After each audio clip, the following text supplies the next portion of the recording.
How often should you be playing with your stuff? Where should you be playing with your stuff? And why should you be playing with your stuff?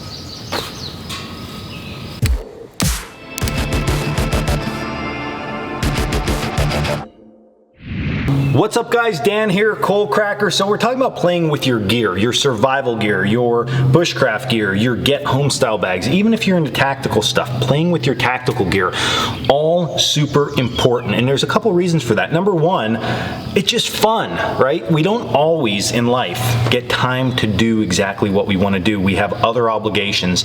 That could be with our kids, that could be with work, with our significant others, just with daily chores, getting an oil change, right? It takes away time, so we don't always get to go out. We're going to use woods for example, because this is a channel all about spending time in the outdoors. We don't always get to go on good trips that we get to spend a lot of time in the outdoors. Now there's ways around that, trust me. I mean, I lived it for years back when I had a job and I wasn't doing Coalcracker full time. Keep gear in your car, stop on the way home from work, give yourself a half hour, make some fires, set up some shelters, do all kind of good stuff like that. But listen, at the end of the day, right, you might not get as much time out there as you would really like. So being able to get your equipment out in an evening and go on the back porch or even go down the basement, open it up, evaluate what you got, adjust this, adjust that, get some new parts of this, everything. It just is fun. But more so, it makes you super efficient when it's time to actually go into the outdoors and do specific tasks. Now I can tell you, because time and time again, myself, my instructors, and a lot of students I see come through the school, the people who mess with their gear all the time, we can tell, because they're super efficient with the tasks that they have to do. They're gonna set up a shelter, they know where their stuff's at. They have to do a specific project, they know what's there, and then if they don't have the specific things that they need, they know their kit so well that they know how to improvise to make it actually happen. And then on top of that, you throw cold weather, you throw rain, you throw darkness, you throw tiredness. On top of all of this, it's just a factor that we can eliminate by playing with our gear at home, understanding it to a deep level, obsessing over it, and then when we're out and all of these factors start to take place, it's a thing we don't have to mess with, okay? We just know it, it's like part of us, and we are good to go. So on today's video, not only do I want you to start doing this more, because you can do this a couple times a week and really get your gear dialed in, I also don't want you just to lay your equipment out. Don't just lay it out and say, oh, I got a saw, and throw it in there. Obsess. Be obsessed with the equipment that you have. See how I can make that saw just a little bit better. Do I understand all the workings of that? Do I understand on my water filtration system how to backwash it? And do I understand where the hoses go? And is everything in good working order? And do I have the right shelter components? These are all things that you can work through. And what I'm going to do is I'm going to grab one of my older kits, okay? Because listen, I'm guilty of this too. I put different kits together all the time and I let some stuff sit to the side. So we have one of my, which I always said this was like my ultimate Bushcraft kit, okay? This is a Filson backpack. I use this thing for probably over a solid year of shooting YouTube. Like if I went out, everything I needed was in this bag for YouTube, other than some outliers of heavy duty sleeping equipment. But really the purpose of this kit was just a Bushcraft bag. So I was gonna go out for the day, I was gonna go trek around, have a good time in the woods, shoot some video. I wanted to have everything in here that I needed in order to get that job done. So we're gonna assess it now that I haven't used it for a while, see what's going on inside there, and I'm going to show you some ways that I mess with my gear. So I just put a table up. We're representing, hey, we're at home, we're in the garage, we're going to go through our stuff. So one thing I like to do quite often with my kits, especially when I haven't used them for a while, such as this one, we're going to think survival priorities, because that's in a wilderness type situation, that's always going to be our default, our survival priorities. So fire, water, shelter, food, okay? So I'm just going to go through the bag. Now, what I would generally do is lay all my stuff out and then slide it to the other side of my table. And again, you don't have to do this exact thing. This is just an example of how we play with our gear once we have a kit all built out, okay? But the reason I didn't want to do that is because honestly, I know that I pulled stuff out of this over the last year for classes and things like that. So I didn't want to dig in here and think, oh, I better for the video we're not. We're just going to go raw and see what's in here and break it down from there, right? So survival priorities, important for everything. Emergency vehicle kits, Bushcraft, survival kits, all of that, start with it. So let's start with water, okay? So if we dig in here, and listen, I might miss stuff because again, not messing with this, I don't remember how I pack this thing every time, and that's again, an efficiency issue. So we go in here, but it is sticking right on top. So this is my water bottle. So I know I don't have any water in here, okay, which is okay for right now, but I know I have a way to disinfect and boil water. The problem is, I can tell you this, it's the summertime and it is warm out. It's gonna be 80 degrees out today.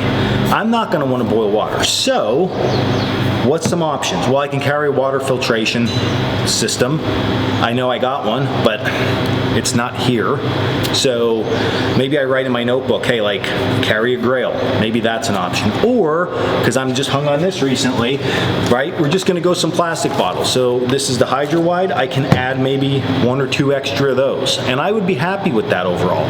But maybe, right, this is gonna be good. You just gotta decide. And it depends on you. What's your scenario? So I'm happy just adding some extra bottles. I think an extra bottle in this for an afternoon out, which this is what this bag's built around, is gonna be more than enough, okay?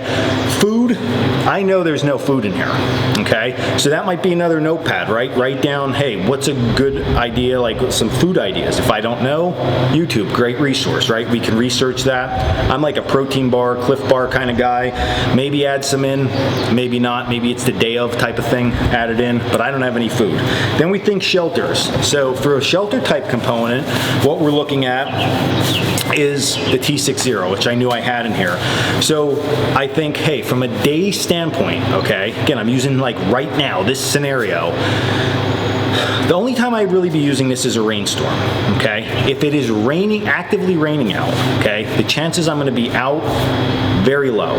Caught in a rainstorm, pretty low, okay? So, and I'm not gonna be camping with this bag because this isn't really what this is built out for.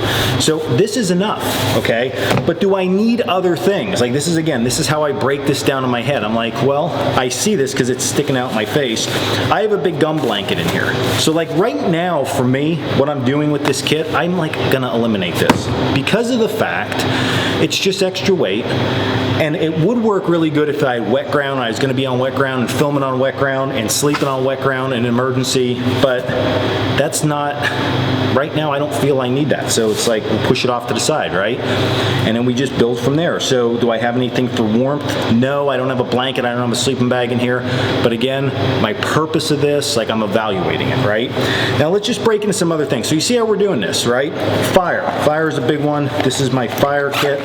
I have lots of stuff in there. I have matches, I have sweet fires, I have char, I have homemade fire starters, I have flint and steel, I have a lighter, and then I know up front I have a ferro rod. So I have a lot of fire stuff, okay? So for me, I enjoy when I go out to be able to make fire. So I'm gonna keep a lighter as an emergency.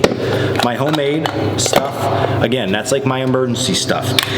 Flint and steel is generally my favorite, so I'm gonna keep that along with me. And then ferro rod as a backup, that doesn't bother me all that much, plus it has a front compartment itself.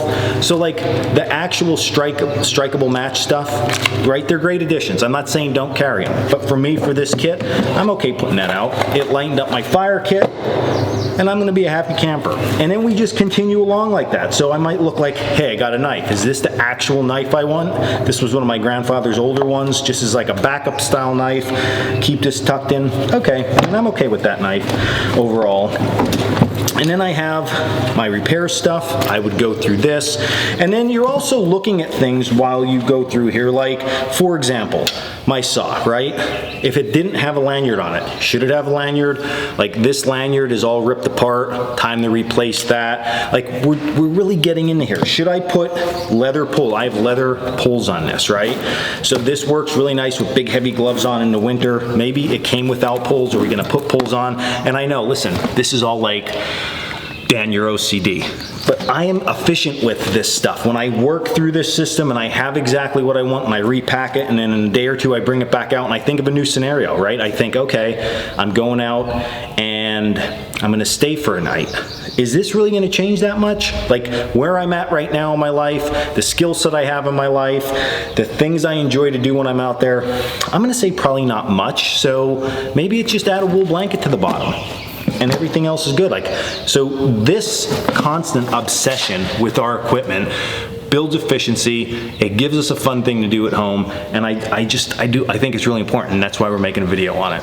And that's literally all I got. I'm gonna actually go through this bag in pretty good detail. Probably take me about a half hour to get it through and then add some gear, subtract some gear, and just have a good time this afternoon with it. I hope you all had a good time watching this video. If you did, hit like and subscribe down below. You can also check us out at Coalcrackerbushcraft.com for all our classes, our gear, and our blog. Check out Sergio's blog too on the Backyard Bushcrafter. It talks about this and just being able to do your skills out in the backyard or out in the lobby.